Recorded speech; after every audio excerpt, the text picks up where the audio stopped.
Halo semuanya, gue Fahmi Logi dan gue mau cerita kemarin gue abis rapat salah satu pameran di Jakarta loh. Pamerannya cukup gede. Jadi fokus rapat kemarin adalah eh, kita mikirin arahan artistiknya bakal kayak gimana.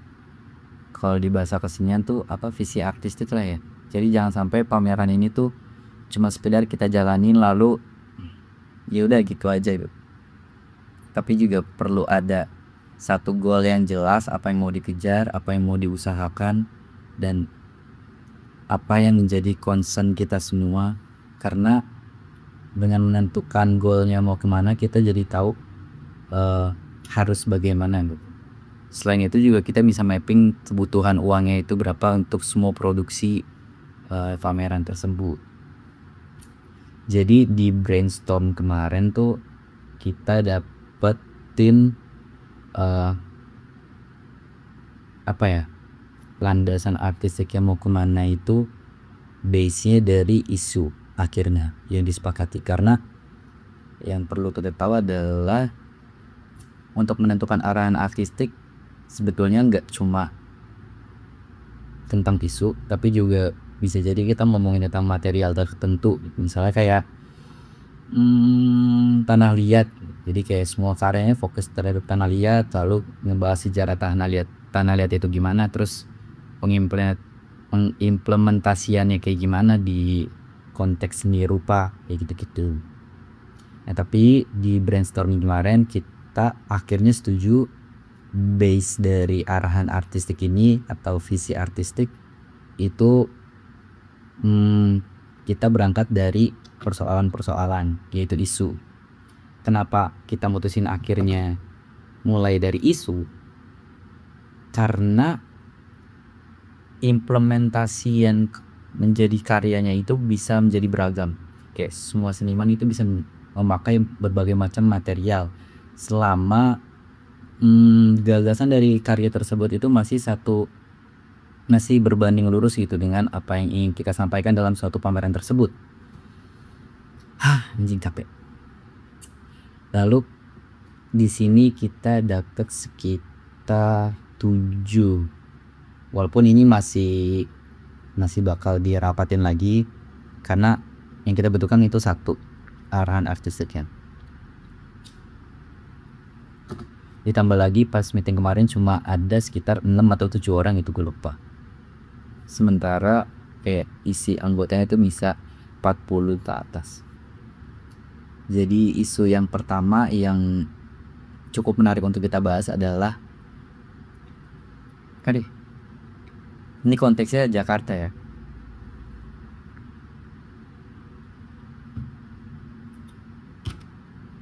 Jadi yang pertama adalah kita bisa ngomongin jarak, ruang, dan waktu yang menjadi tantangan dalam konteks praktek-praktek kolektif kesenian maupun praktek-praktek kehidupan masyarakat sehari-hari. Karena base dari pemikiran ini adalah bagaimana kemudian kita ngelihat konteks kehidupan Jakarta yang cukup padat dari segi lingkungan hidup, kayak banyak banget gang-gang kecil, gang senggol di berbagai belahan Jakarta ya. Anjing nih jam. Nah terus di lain itu kita juga bisa ngelihat gimana jalanan macet banget karena tiap tahun mungkin masyarakat desa ke Jakarta untuk cari peruntungan atau segala macam. Ya mau nggak mau kita juga harus terima bahwa Jakarta masih tetap jadi impian banyak orang untuk nyari peruntungan lain. Itu dia akhirnya dari hal tersebut akhirnya kita kena macet karena banyak banget orang yang kesini. Dan gua nggak menyalahkan juga karena ya semua orang bebas lah untuk mau pergi kemana dan tinggal di mana. Tapi akhirnya gua rasa concern ini juga harus jadi bahan pertimbangan untuk gubernur hari ini ataupun gubernur selanjutnya gitu. Karena kita semua bayar pajak dan kita ingin menikmati pajak kita sebagai warga Jakarta. Nah, gue konteksnya ngomongin pajak yang disalurin ke Pemda gitu ya, kayak gitu loh. Bagaimana kemudian gubernur atau stakeholder Jakarta ini mikirin gimana cara mereduksi macet, walaupun utopis sekali ya untuk mereduksi macet di Jakarta tuh. Terus selain itu ya kurang lebih kayak gitu. Dan dampak dari macet tuh nggak cuma tentang lu kepanasan atau lu kehujanan ya, apalagi lu kalau naik motor. Tapi dampak macet ini akhirnya membatasi diri kita untuk terus berkembang gitu. Kenapa sih itu bisa membatasi diri kita untuk terus berkembang? Adalah karena misalnya gini, lu ikutan kursus gitu, rumah lu di Cibubur tapi kursusnya di Jakarta Barat. Secara geografis tuh Jakarta dari Cibubur ke Jakarta Barat itu nggak terlalu jauh lah, tapi karena macet itu bisa terasa 3-5 kali lebih jauh dari jarak yang sebetulnya. Karena gue nge-compare mungkin sama Jogja ya. Waktu itu gue liburan ke Jogja, gue ngecek maps itu setengah jam dengan mindset gue sebagai orang Jakarta gitu, anjir setengah jam dekat lah. Tapi setengah jam di Jogja itu nggak macet cuy, anjing jauh banget. Tapi maksud gue kalau misalnya dari Cibubur sampai ke Jakarta Barat itu nggak macet, itu nggak nyampe setengah jam cuy. Maksud gue kayak ya akhirnya lo ngerti kan gimana kemudian macet ini segitu berpengaruh gitu, sampai bisa bikin lu nggak berkembang sama sekali karena lu mager untuk mikirin ngembangin diri lu karena ya macet anjir. Kayak capek banget gak sih ya, walaupun bisa online ya, tapi kan online juga banyak keluhan ya kalau misalnya apa yang lu pelajari itu gak cukup nyampe ke lu kan.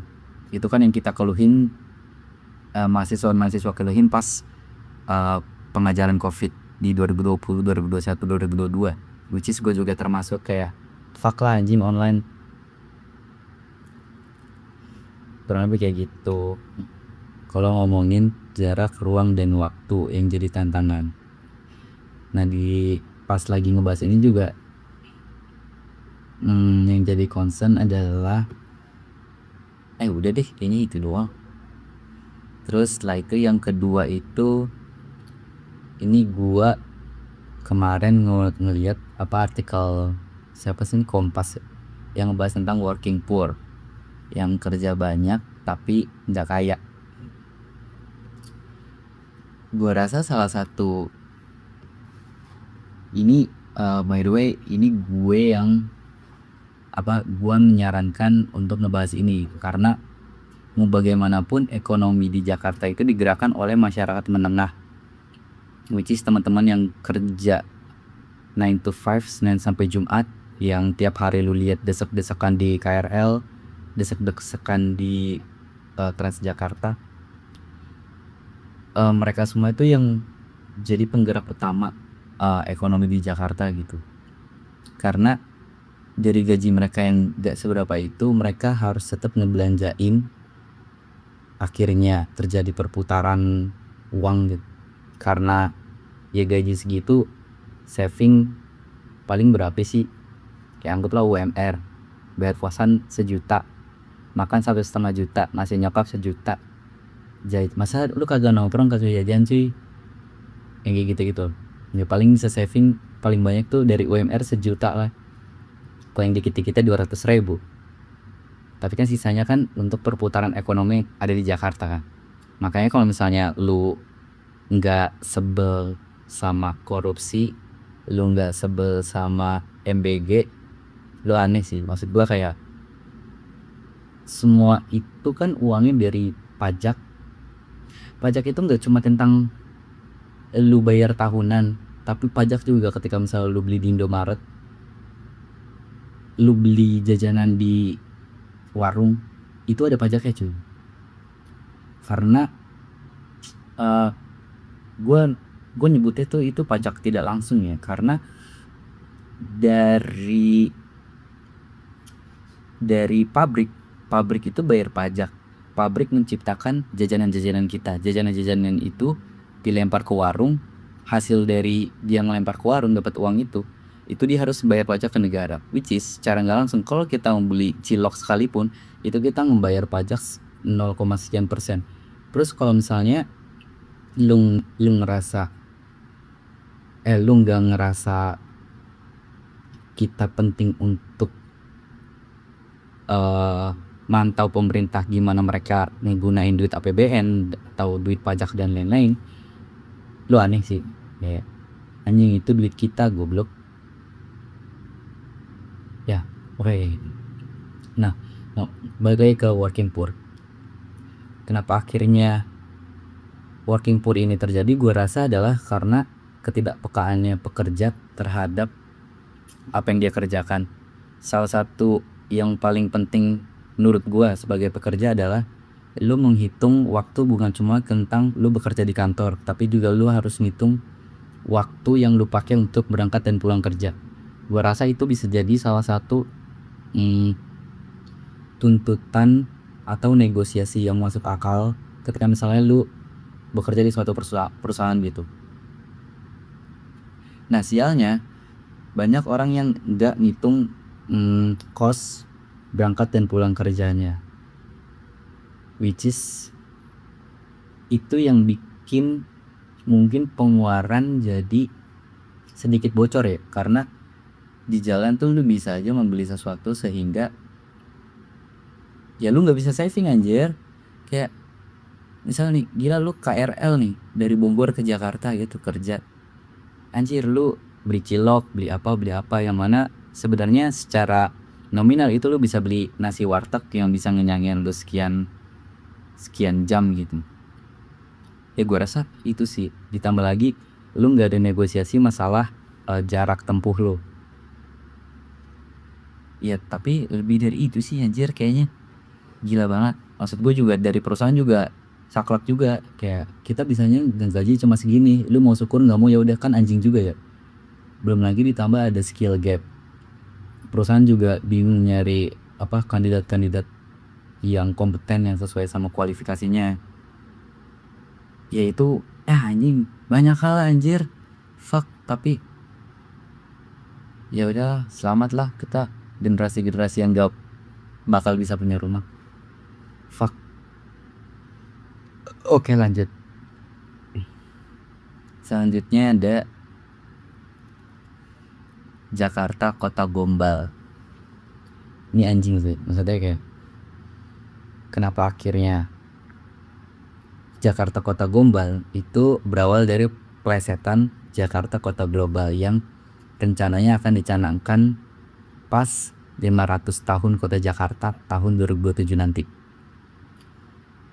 Kenapa kira kita melesetin Jakarta Kota Global itu adalah karena di 2024 pameran kita didatengin Pak Rano Karno. Itu kondisinya dia lagi sebelum pemilu lah, tapi lagi kampanye gitu. Kita ngeluhin lah masalah budget pameran yang jadi support sama Dinas Kebudayaan, terus juga sama Pemda DKI. Sementara pameran yang kita selenggarakan ini sangat menjual apa itu Jakarta gitu, karena kita sangat pameran ini concernnya emang ngomongin Jakarta hari ini, apa yang terjadi di Jakarta hari ini. Terus Rano Karno bilang, nanti kalau misalnya saya jadi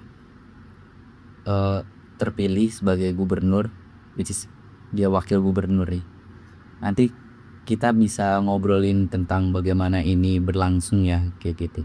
Sementara di budgeting kemarin jauh dari perkiraan kita terhadap dukungan dari Dinas Kebudayaan maupun dari Pemda DKI Jakarta. Makanya akhirnya tercetuslah Jakarta Kota Gombal. Maksud gue kayak lu ngomong aja anjing bacot gitu, fuck lah. Terus selanjutnya idenya landasan arahan artistiknya ke efek samping sebagai manusia yang hidup di kota global. Anjir gue lupa nih ini bahasa apa nih. Oke lanjut. Yang kelima tuh ada ide tentang How to Stay Alive, tutorial hidup. Ini anjing sih, maksud gue kayak ini tuh base-nya dari bagaimana teman-teman di luar Jakarta, yaitu teman-teman misalnya dari Jogja, Surabaya atau yang lainnya, itu semacam meragukan kolektivisme di Jakarta, yang mereka bilang ya lah Jakarta isinya transaksional, Jakarta mana mungkin terjadi kolektivisme, mana mungkin rembukan. Itu memang betul, kayak kolektivisme di Jakarta emang gak segede di Jogja gitu secara rasanya gitu.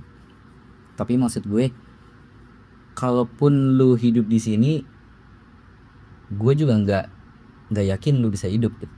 Karena di sini emang sekeras itu Bor. Kayak bahkan temen lu sendiri bisa ngegocek lu.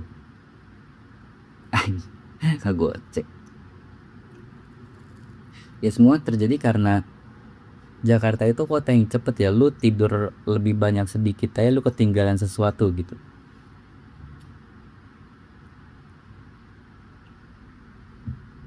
Karena gue ngerasa sebagai orang Jakarta dari gue masih di perut, Jakarta emang kota yang nggak bisa bikin lu nyantai. Tapi di satu sisi, kalau kita nggak dari sudut pandang positifnya ya, Jakarta bikin lu selalu bergerak dan berpikir gitu bagaimana caranya untuk bisa bertahan. Lu dalam konteks berpikir kreatif tuh akhirnya lu selalu berpikir bagaimana lu melakukan sesuatu dengan seefisien mungkin, karena kalau lu nggak efisien sedikit lu bakal digiles sama macetnya kota Jakarta, sama semua distraksi yang ada di Jakarta, klakson, lampu merah, banjir, wah anjing. Makanya orang-orang di Jakarta sangat-sangat jago bersiasat dalam konteks efisiensi, yang mana juga itu kadang suka merugikan teman sendiri. Yap, gue susah menjelaskannya anjir, karena gue takut juga, karena gak enak juga. Tapi gue rasa ya lu harusnya paham lah, gue percaya lah. Terus setelah itu ada ide tentang ini kita ngebahas anak tiri ibu kota.